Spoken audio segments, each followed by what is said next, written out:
My name is Veronica, and I am a 21-year-old female. As a child, I grew up in a rural California town called Weimar.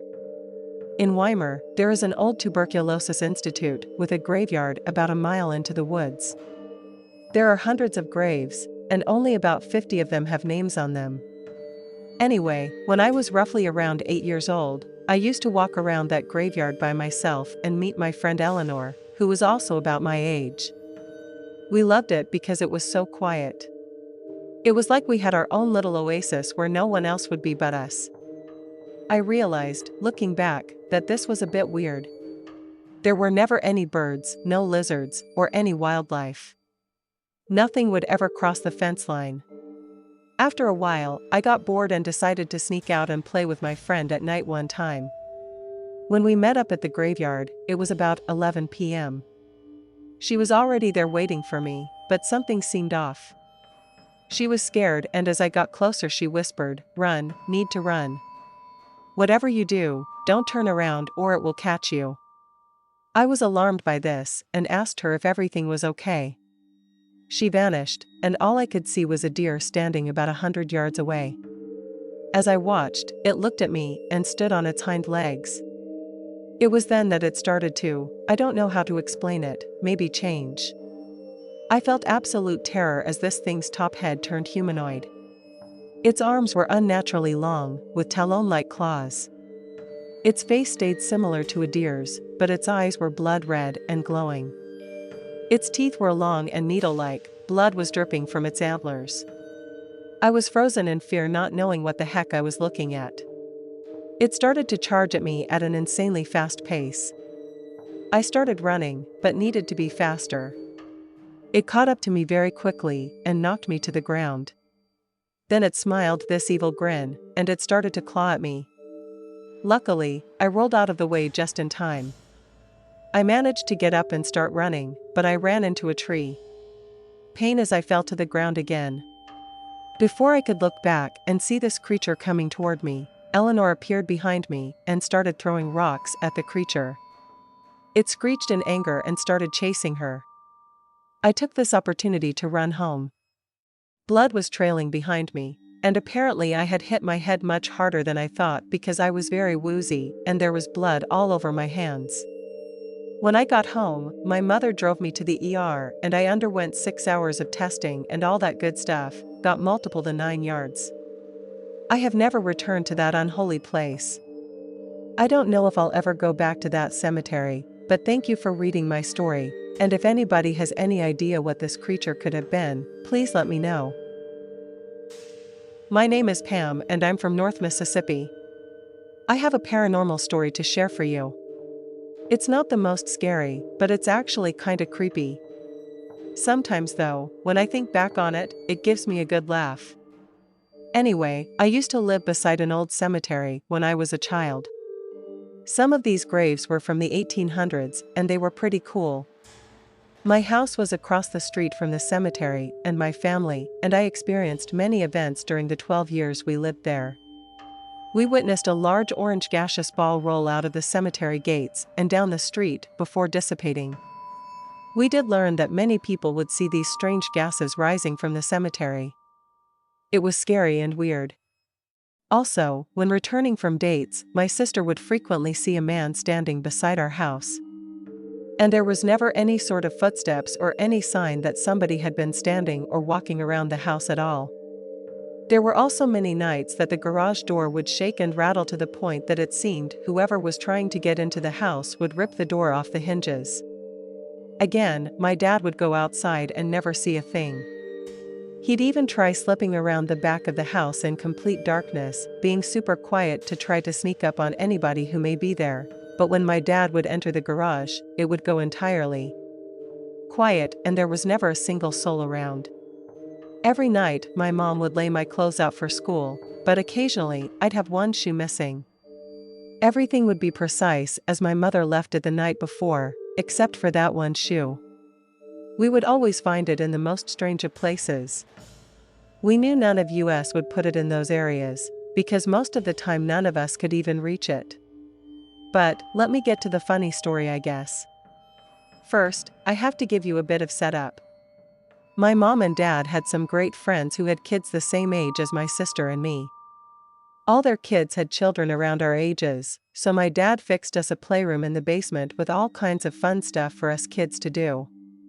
So one night, while our parents were in the kitchen playing cards, four of us kids were in the basement watching TV, playing on the racetrack or something. This was around 1970, so we didn't have video games. Watching TV or listening to the records was the main activity. It was common knowledge that weird things happened in our house, and we kids were sitting around talking about it. The oldest of the kids was a boy. I'll call him D. D was probably around 15 or 16 years old, and he was the group leader. He was the oldest, and he was the only boy. His sister, Mela, who was 14, was there. My sister, who was 13, and myself, who was 8, were telling some of the strange things that had gone on around the house when we all began to hear knocking outside. It sounded like someone was forcefully knocking on the screen door that went into the basement from outside. We told my dad and he checked it out, and you guessed it, nothing. So D, being the big bad boy of our group, flopped down in the chair and stated that he was not scared. He said that he didn't believe in ghosts. He then uttered taunting words as if he was speaking to a spirit. But what he said wasn't very nice. I can't recall his exact words, but I remember his sister saying that he'd better hope there's after all what he said. He then stated that he still would not be scared if someone flung open the door right now. Well, guess what happened? About 2 seconds after both the basement door and the door to the house flung open at the same time. Now the screen door pulled out and the wood door pushed in, so there had to be two opposite motions for this to happen, and they were both locked. For them to fly open with such force just didn't make any sense. The force was so great both doors nearly came off the hinges. That screen door bent in a weird way, and it never was normal after that. And the doorknob from the wood door was pushed so hard it left a hole in the sheetrock of the wall. So now, there were 4 of us kids, 3 girls ages 8 to 15 and 1 boy, 16, big strong D, knocked all 3 of us out of his way, running out of that room. He was so terrified that he shoved me, my sister, and his sister into a wall to get by us as we all jumped up and ran to our parents. In his mother's lap, and D was a big ol' Mississippi boy. That boy, who wasn't scared of ghosts, crawled into his mother's lap quickly after those doors slammed open. We never really figured out what happened. But D never again said he didn't believe and never again taunted ghosts. I don't know what was wrong with that house. I have to assume living next to a cemetery caused a lot of weird energy to go down. I've been friends with this guy named Ryan for about 8 years now. We met in the 4th grade. We just finished our junior year of high school. He and I have been big fans of random walks, just taking walks and hikes into random areas. We've been doing it for a couple of years now. During the winter, spring, summer, and fall. Safe to say we love taking walks. He lives a few blocks away from a cemetery. And usually, we go straight 2 blocks to get there and take a right down a hill. There's this bridge that we have to cross. Then there's the cemetery. It's located on a large hill, so it's pretty visible if you're there. We grew distant during our 8th grade year and didn't hang out very much. I became the popular kid, which was shocking since I have always been an introvert. But anyway, I digress. The point I'm making is we only went on a few walks together that year. As a stroke of luck would have it, we would rekindle our friendship the first year COVID hit. We hung out more and more and talked a lot. We started walking to the cemetery and noticed sports car was always parked there. We didn't really think much of it. Maybe someone was grieving.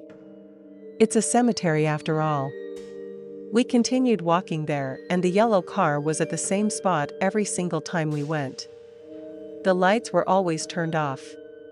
It just sat there for hours at a time. Again, we didn't really think much of it, I guess. After becoming a little more distant my sophomore year, we began hanging out more during the beginning of our junior year. We went to the cemetery like usual, and there was that same yellow car as always. It was just there doing nothing. We both knew it wasn't a worker since the vehicle was parked in the middle of the path you would drive through. Not like at a parking lot or on the side of the road or anything. But we still carried on. Fast forward to May of 2022. We were just about to finish our junior year. We went to the cemetery, sometime around 9 p.m. Since I got a job at a pizza place in January, I always worked from 4 p.m. to 8 p.m. every weekday, except Thursday. We walked like usual, talking about true crime, how dry our love lives are, and the movies that were coming out soon. This time, however, we noticed the car wasn't there. The cemetery has a lot of hills and stretches out, maybe a few thousand graves, with still more room to go. You have to walk up a mountain to get to the main area, actually, and most of the graveyard is still not visible because of the hills. We continue walking to where the car usually parks since we've never actually been there. We continue talking about our lives in just silly nonsense when we noticed a car driving in the path. We didn't think much of it, again this is a place of grieving, but we saw that it was yellow.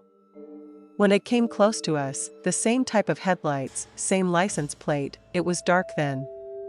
So we had to rely on our flashlights on our phones to see around. We got a little freaked out but carried on. We walked until the yellow car stopped at its usual place. We stopped roughly 30 feet away from the vehicle. For a second with our flashlights on, we heard the door open and footsteps approaching us. We gasped and shut off our phones. We bolted away. We were faster than whoever that was, but we knew they were running after us. I asked Ryan in a whisper if he had brought any pepper spray. And of course, he wouldn't bring it the one time we would need it. We hid behind big gravestones for a couple of minutes, waiting to see if they would run past, but they never did. They must have given up. We waited another couple of minutes, bolted out of the cemetery entirely out of breath, and never looked back. We joked about it a little since before we went into the graveyard we said, imagine if something terrifying would happen, and speak of the devil, what would have happened to us if they had caught us? What would they have done to us? I don't know. I'm just glad that we took extreme caution when we saw that car, otherwise I probably wouldn't be here to write this. I've always looked at the paranormal side of things to be mostly plausible. However, I've experienced things here and there since I was a kid that I'm confident can't be explained by science or illusion, but only as something otherworldly. Although nothing I've experienced has ever been necessarily disturbing, they have given me a lot to think about.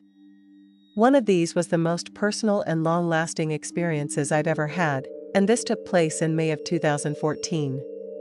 Just as some background context, I live in Central Florida.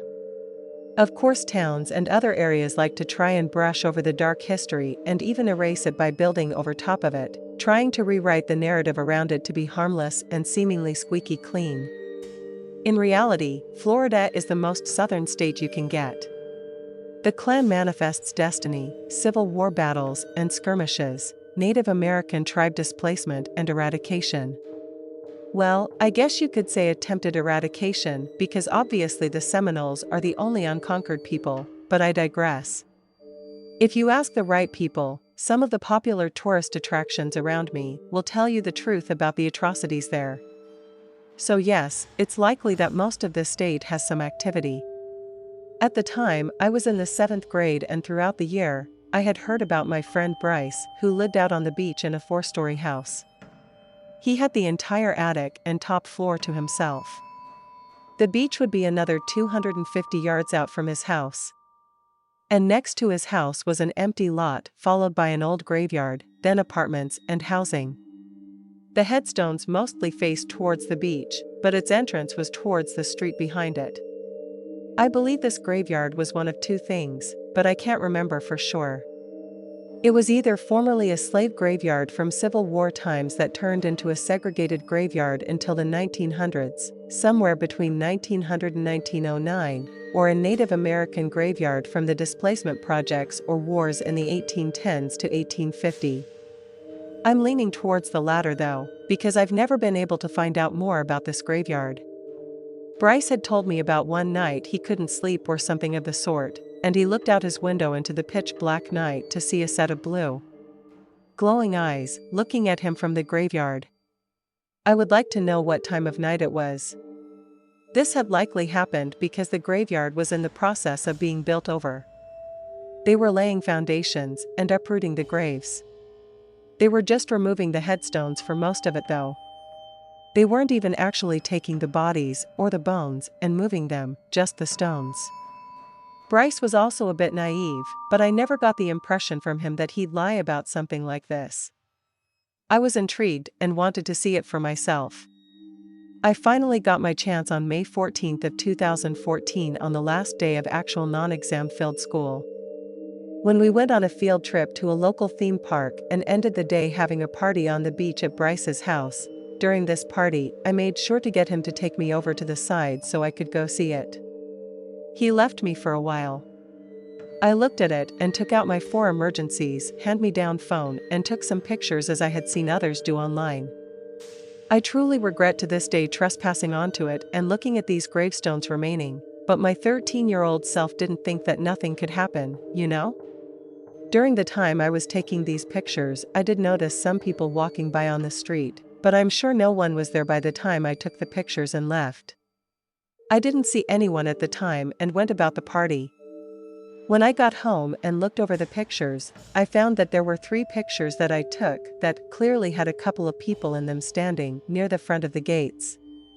From the lower quality images, I could just barely make out that they looked like Native Americans. They were definitely from the Seminole tribe, which was the leading band of Native Americans who fought during those years previously stated in the beginning of this story.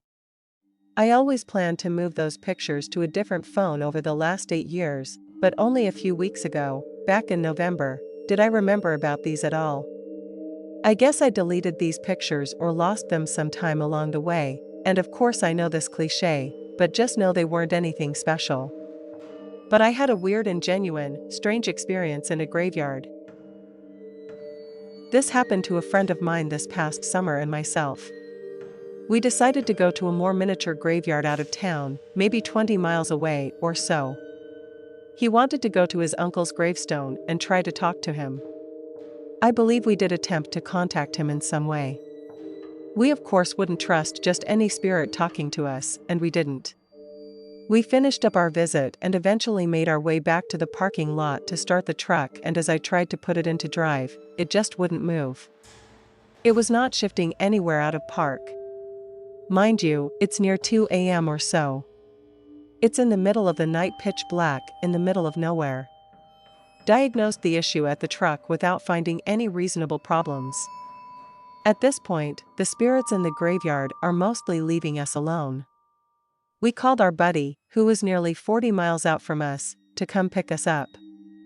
We both suddenly get this eerie feeling and can almost see all of these spirits in the graveyard start circling us. This was the first time that I had ever felt genuine fear of ghosts. Their energy was radiating negativity and was feeling as if it was growing and growing more powerful the more freaked out we got. I felt like I was being watched by a million eyes. Our friend, thank the Lords, picked us up just before 3 a.m. hit. I would not want to know what would have happened or what we would have seen if we had been there for any longer. Especially with the devil's hour coming very soon. We eventually did get the truck towed to a mechanic who said the damage on the line was going to the transmission and he had not ever seen anything like this before. Not normal wear or tear. It was like something had taken thousands of tiny little nails and were clawing at it. It's definitely interesting.